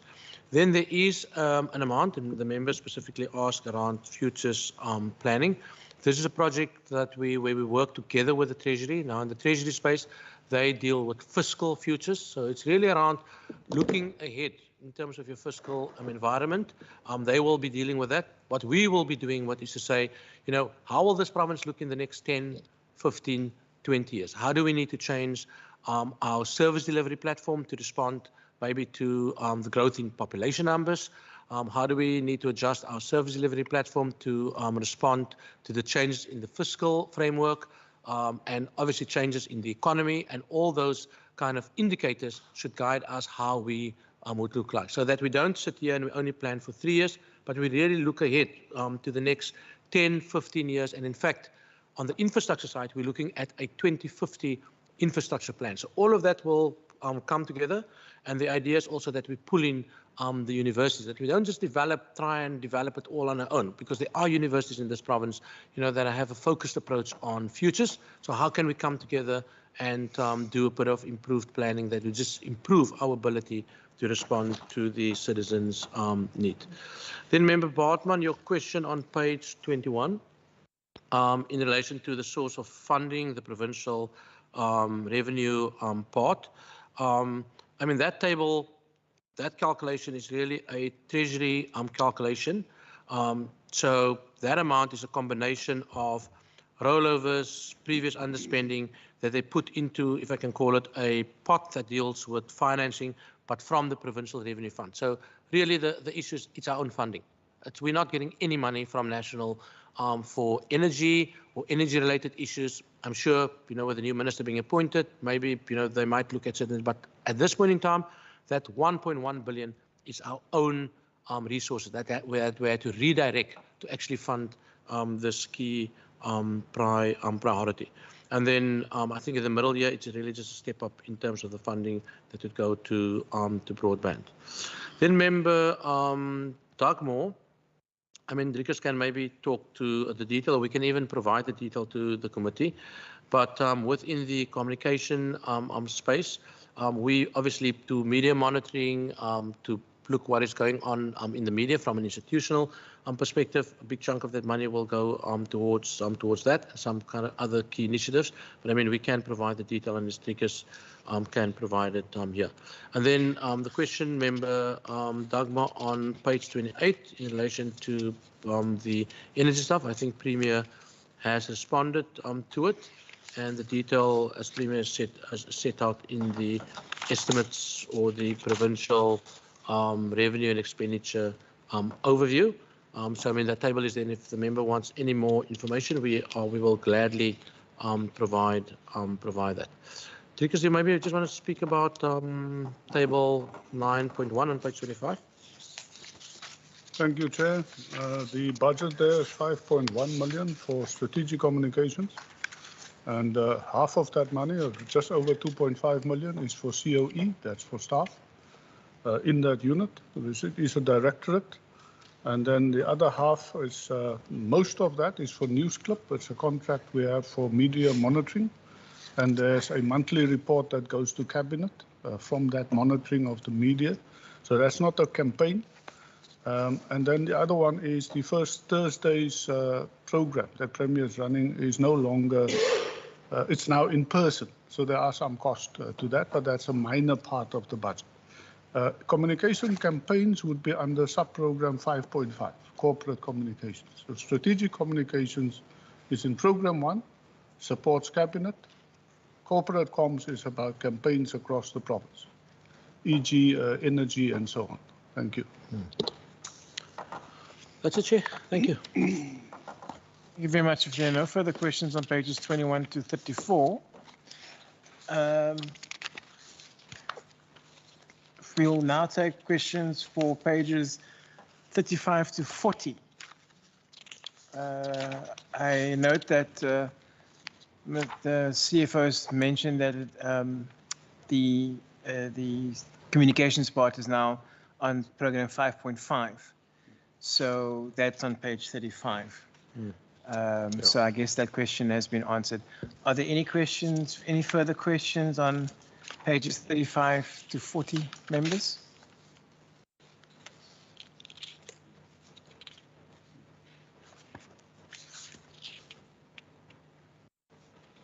Yes. I just had a last one on page 30. It's table 9.3. You will see there that the largest chunk of that budget goes to people management practices. Yet we've seen in departments like local government and others, economic development, tourism, they often complain about the slow pace of recruitment in terms of the support provided by .P, and there's clearly the high rate of turnover that we're facing in some of the departments. So what I'm trying to understand is that, given that that's the core of people management, the actual assistance in the process of recruitment and appointments and so on. Why does there not seem to be a correlation between that spent and actually getting staff appointed? I think the one concern is, as much as we think provinces and local municipalities, for instance, have a role to play in energy resilience, we are concerned that, for instance, with the Energy Resilience Fund that was announced 3 years ago, there's actually been money spent on consultants, but not a single megawatt. And so we find money to do these things, but actually we're not filling posts. And that means that service delivery, especially in departments like local government and also economic development, are placed under pressure. So the question really is that if so much is being allocated to that component, why are we in those two departments where the Premier's department provides support, why are we not able to fill those posts? Dr. Magila? Chair, I think the question is noted. I mean, we have service standards in place. And many times, I mean, Louise is here, so we measure, once somebody triggers a process to appoint somebody, we would measure the timeline from the point where that, let's call it, process is triggered until that person is actually appointed. And in our own analysis, sometimes, many times, when the stuff goes on the route for the various signatories, that stuff actually sits within, or the time delays actually sits within the departments themselves. And I mean, we've got full records. I mean, we meet with these departments quite regularly. If there is a delay, we take it up with the different accounting officers. And sometimes processes takes a bit longer, but most of the delay would probably be within the different votes. But we don't just leave it. I mean, as I've indicated, we do meet with the departments. I mean, what we've also done, Member Dagmar, if you look at our program indicators, we've got particular indicators that deals, with, let's call it, appointment processes. How do we actually, go about? It's about our people management processes, our transactional processes. And in fact, if you look at many of those indicators, it's really around 98, 99% more or less. But Louise, you maybe just want to respond to that in detail? Yes, Chair. Member Dagmar, we measure every part of a recruitment process. So we've got that stats available for every post that's been advertised and filled. What we find is the challenge in terms of not keeping to the timelines is the shortlisting process. That's where your panel, which is in the department, needs to sit and to do the shortlisting. And they struggle to find time to get together and all of that. So we're engaging departments on how we can improve on shortlisting and how we can support them better in terms of shortlisting, but it remains their responsibility and we cannot take that over from the panels.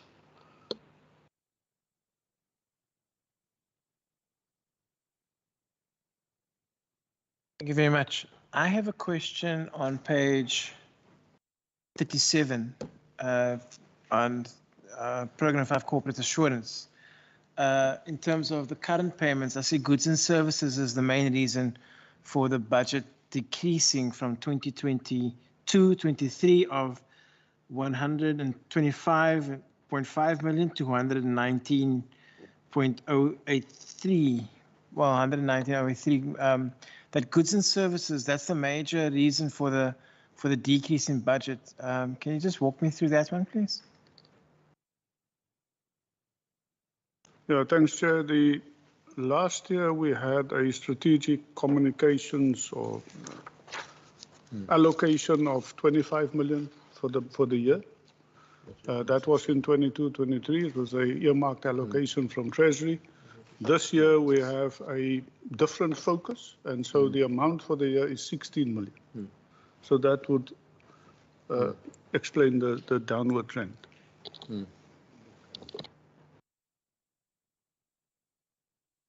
Thank you very much for that.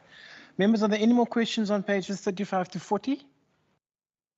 No. And then the last tranche of pages, I don't know if my English is right there, but anyway, pages 41 to 53.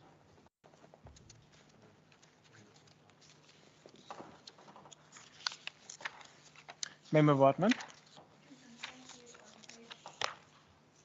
Thank you. On page 42, under table 10.2, relating to information on training, under the upcoming financial year 23-24, there are 81 bursaries that will be offered, and I just want to find out in what categories the bursaries will be and the criteria for the respective beneficiaries and or the program name. Thank you. I've got a question. Sorry. Yeah. Any other questions before I post my question? No. Thank you. The number of interns on that same table 10.2, number of interns appointed is 105. How many of those interns are part of the pay program? If there are any. Chair, I can potentially get that detail for you. I mean, we have also responded to a parliamentary question on it. Obviously, we run various internship programs, and in our department, and we also manage the internship programs across the entire government. So, I mean, if you're okay with it, I can actually provide that detail to you in writing. But it is a program that we are committed to. We're also committed to our graduate internship program. And in fact, if the question that was asked around the bursaries, it would generally be in the areas that the department is responsible for. So it goes from finance, legal, IT, HR, and then the general, let's call it BA or BCom general, which teaches you management skills, etc. And then obviously we also have our bursary interns that would come back into the system to maybe work a year or two, with us. And then we'd also deploy them. And then we've got a separate internship program also for graduates. And I mean, there's a number of promising youngsters in our system. And in fact, Chair, I can probably report it here because I think it's a really nice initiative. Last week and Wednesday, we had our entire EXCO, myself, the DDGs, and some of the chief directors. The graduate interns had an opportunity to choose who they want to speak to for 20 minutes. And each of us had 3 of those interns. And we had a session downstairs under the concourse. And we've spent about 2 hours with them, giving them guidance on their careers. They could ask you any question in terms of either your career or what is it that they need to do from an advice perspective. So we take this program serious to the highest level in government, and we tend to repeat that next year, because I mean that's our future, and if you don't invest in it, what is it that we're really building as an institution? So training, capacity building is key. And then maybe just a last point linked to that, I don't see Stephen probably just had to step out. We also link this to the work that we're doing at our Provincial Training Institute. We're going to revamp that entire training institute. We've got massive plans for it under the innovation program.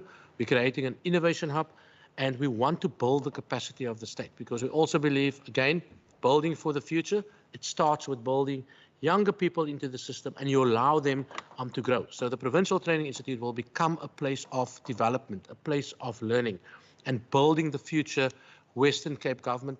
And in that chair, I mean, people don't stay here forever. When they leave here, they may go to another province, you know, maybe work for another municipality. But we are serious in terms of building the young ones to take up, you know, future positions in government as people sort of retire and as people decide to exit the system. So capacity building, training in this department is very high on the agenda of myself as well as the executive team. Thanks. Yeah, Chair, just to add, I think the undertaking is, when it comes to development and given scarce resources, we would at least maintain our existing level. So you'll note under the bursaries and interns, we are maintaining the current year actual numbers. Of course, these are estimates because the bursary process is only in October. At this stage, we're saying minimum we'll do what we did last year. And then the interns, the intake is only April, May now this year. So we're still in process with that number, but we're happy that we're not going to reduce the number. So, and most of these are pay interns in any case, Chair. Thanks.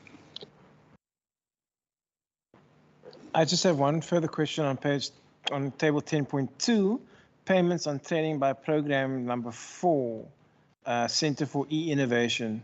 Obviously, we are moving towards post-pandemic levels, and I see that we spent 1.7 billion on training, if I'm right, in 2019, 2020. Obviously, when COVID hit, we had to do that, and then now we budgeting for 793,000 just for the Center of E-Innovation. That's quite high for, because if you look at the people management training, it's just 10,000 less for people management. So just want to know, is that for the people, that's for the center managers? Does that include the ICDL licenses? Does that include the training that you offer to people that come to the centers and ask for training, for basic training? Is that, yeah, that's just what I want to ask. Rikus or Hilton? Chair, that is predominantly for the training that we provide to WCG employees at our training facility in Kuils River. We have a training facility called the ICT Training Unit, and we provide training to teachers, ICT training to teachers at that facility. So the increase is predominantly for that training. Yep. Chair, just to note that because some of it is outsourced, we have partners that do it with us. Some of the expenses were located under contractors. We had to then remedy that on the system, and that's why you see the big increase. So we've just rectified the number. The number is closer to 4 than 2 million.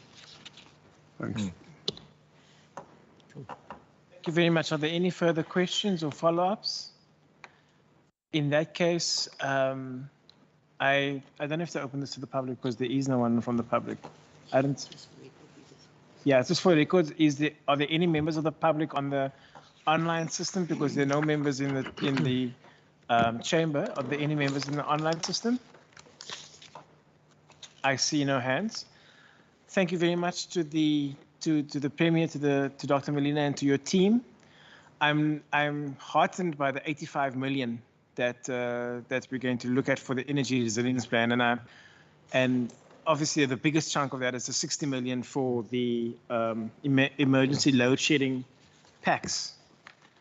I see that we've got a quarterly performance report on the 28th, scheduled for the 28th of July.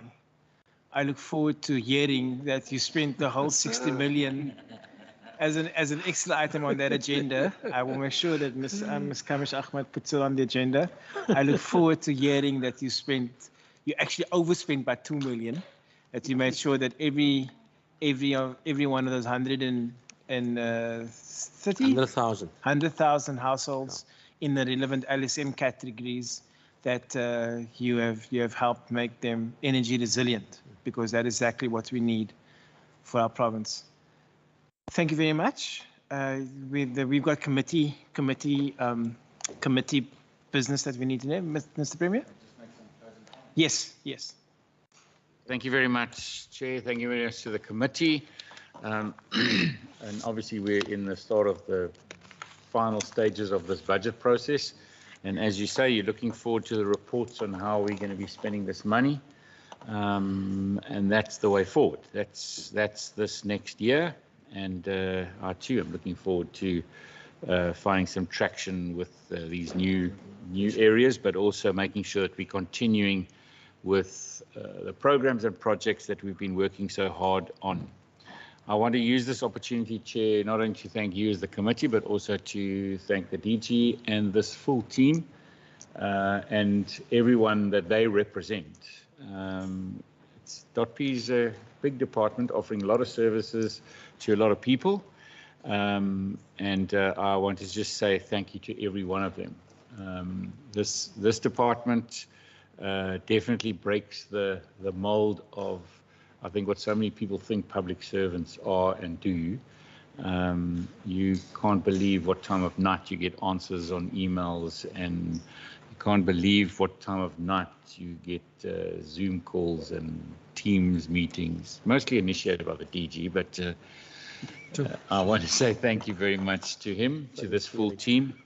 And then, Chair, I'd also like to use this opportunity to thank Mr. Jumat. Mr. Jumat is going to be retiring. And I really want to thank him for the dedication, for the time. He's been here for quite a few years, and he really has left his mark. He has been an immense help in so many projects over these years. But specifically, I want to thank him for the role that he played in our refresh process, and thank him and wish him well in the next journey in life. Things do come to an end sometimes, but when they do, this door closes, another one opens. I believe he's going to be settling in the garden route, so that's really nice. But I want to thank him for the dedication, for the role that he's played, for the difference that he's made to the citizens of this province. Thank you, Chair. Dr. Marina, do you want any closing remarks? No, Chair, just to thank you, Premier, for those words. And I think from myself as the accounting officer, thank you very much to a great team. And I mean, for the effort and the dedication. And obviously, I mean, there's also saying thank you in advance for, committing to deliver on the projects that I've committed on behalf of all of them here in Parliament. But once again, thank you for your, I think, commitment over the time. Really, thank you. From my side, thank you, Mr. Jumat, for your service. It's deeply appreciated. You're settling into a place where my father wanted to settle when he became a non-remunerative individual, because now he plays golf for a living. So I hope that you enjoy your retirement, whether it be cycling or golf or whatever sport that you enjoy it with your family. And many thanks. To the department, if you'd be interested, please do join us for lunch at about 12:30 in the members' lounge. We've arranged lunch for you. And thank you very much for your attendance. You're excused. Members, we will carry on with the business of our committee. Andre, 48. Is it 40 by?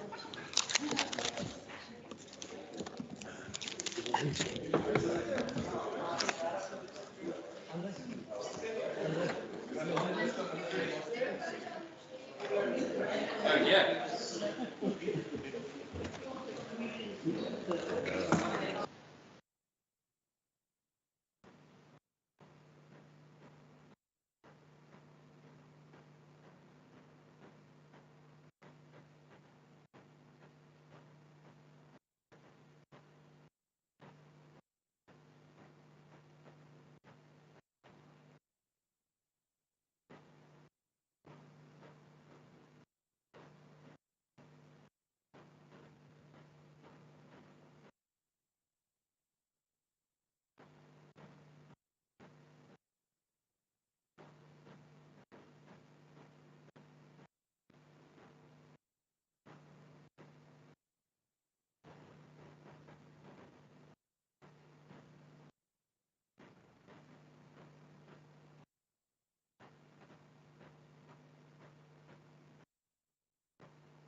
Member Klaas, but He's a apology.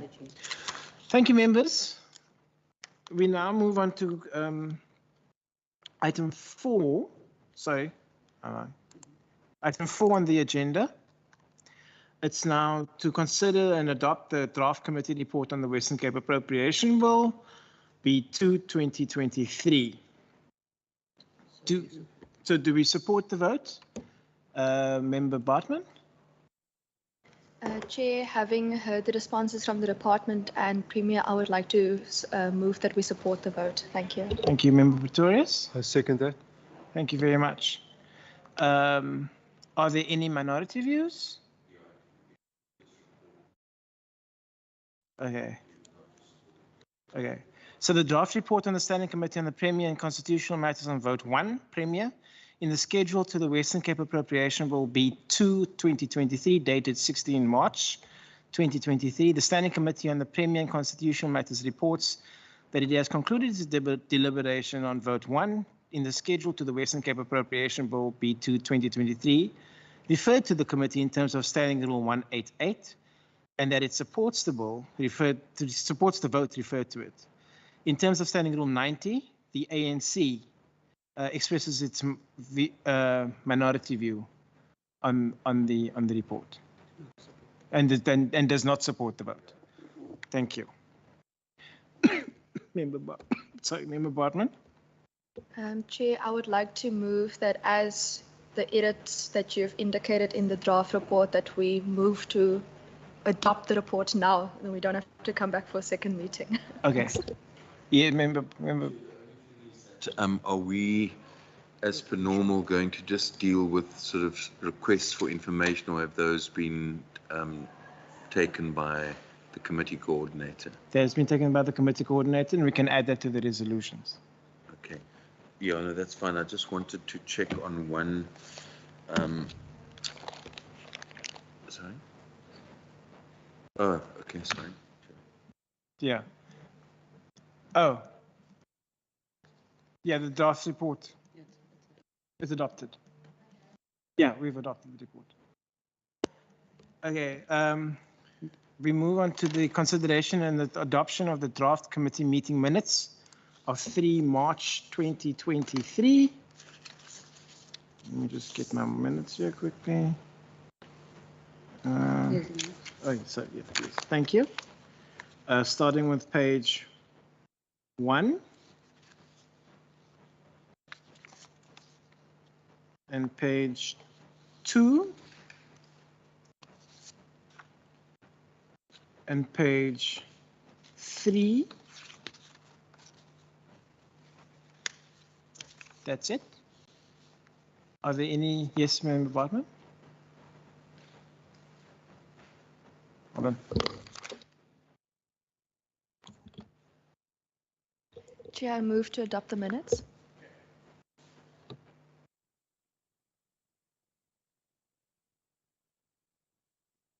We don't need a seconder for that, but would anybody like to second that? It's seconded, Chairperson. Thank you, Member Pretorius. We now move to resolutions and actions. Are there any resolutions? Member Bartman?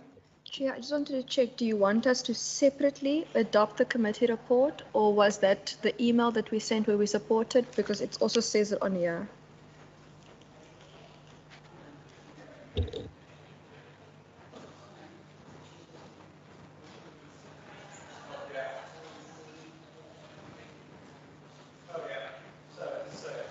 We're going to adopt the report on the increase in seats that was part of the minutes. Sorry, my apologies.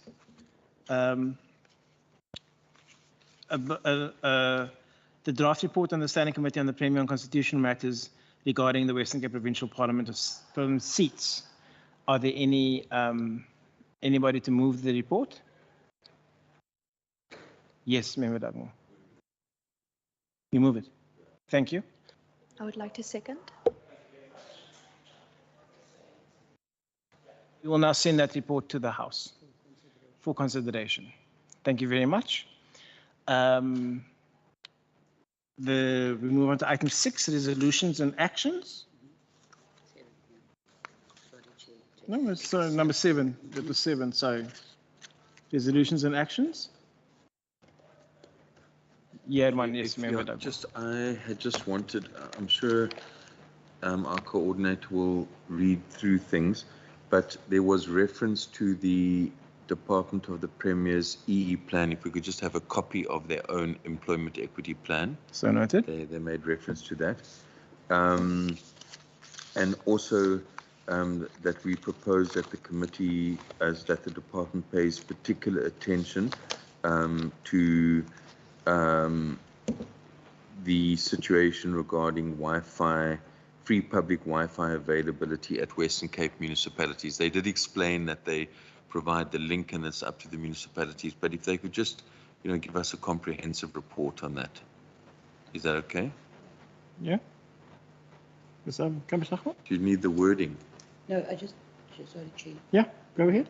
So do you just want to report on how people are going to access the Wi-Fi? Okay, let me just try and phrase it. That recommends that the department provide a report on the availability of public Wi-Fi at Western Cape municipalities, just so that, because it's not there, but they could just find out for us, so then we could also know if there's a municipality in our constituency to say what's the problem from the municipality side. I think they're willing to do that. That's what I. Okay. Yeah. And then the allocation for energy, especially in the dot P, I think it's at 85 million. Yeah. I would just request that the department provides a breakdown of how that 85 million they intend. What would the budget breakdown be for this year? Because they've mentioned a sum, but they haven't actually given us a breakdown. Member Bartman? Hello. Chair, that was actually one of the questions I asked, and they did indicate the 5 projects on page 110, and it is broken down per financial year. My only concern is that we're asking departments information that is already public information in the books that we got. The 5 programs they indicated was the demand side management program, the emergency load shedding pacts, it was the municipal pooled buying, and the WC integrated resource plan, and the core energy team internal resourcing, which is also on page 17 of the budget book, and it is in numbers broken down per financial year in the 1.1 billion rand on page 110 of the overview. So my only concern is that we're asking information that we've already gotten in both books and in a question that was answered. Member Dagmo? Just to clarify, what I'm asking for is a breakdown of those amounts. So if you have X amount that is there for load shedding, what is it going for? Is it just these emergency packs, or is it the management of that? So in other words, those are all globular figures. Yes, they're broken down into categories, but within those categories, a breakdown of expenditure. That's what I'm asking for, just so that, when there's an issue of the packs, it's like, my question is like, how many packs what's it, 60 million, I think, what does that buy, or are there other expenses involved? That's what I would like to know. That's fair. Thank you very much. Got that? Cool. Any other resolutions or actions? No, that's all from my side, Chair. Thank you very much. I'm not sure if the members want a list of libraries that is in the metro areas that is not connected. Yeah. There is that I suspect that it might be a little difficult today because some of them someone's in our customers. There was lots of there were a couple of libraries where the incentive to gain access to those was located inside the library, and the library was and it's only calculated. So we can still ask them. Yeah.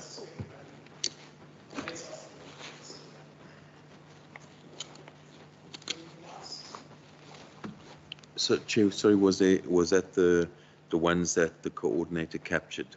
Okay, that's fine.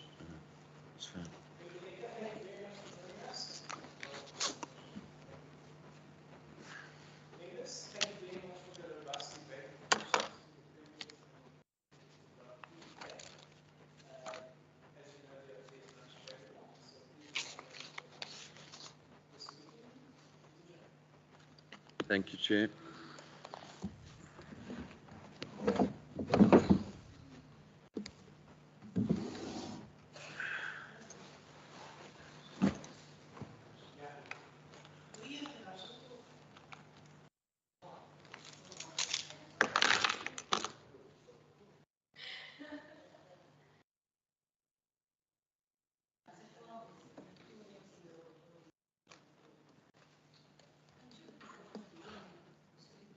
Cheers.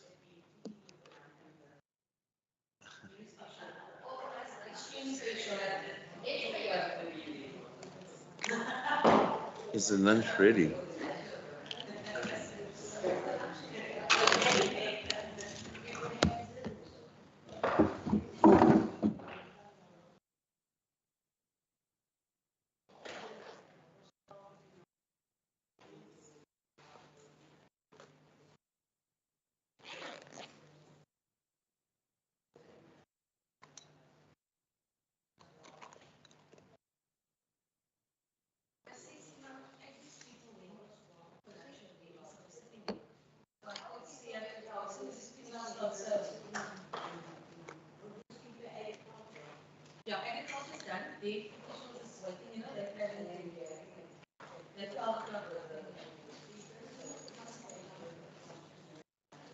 Just not sure what I did with my. Okay, happy birthday.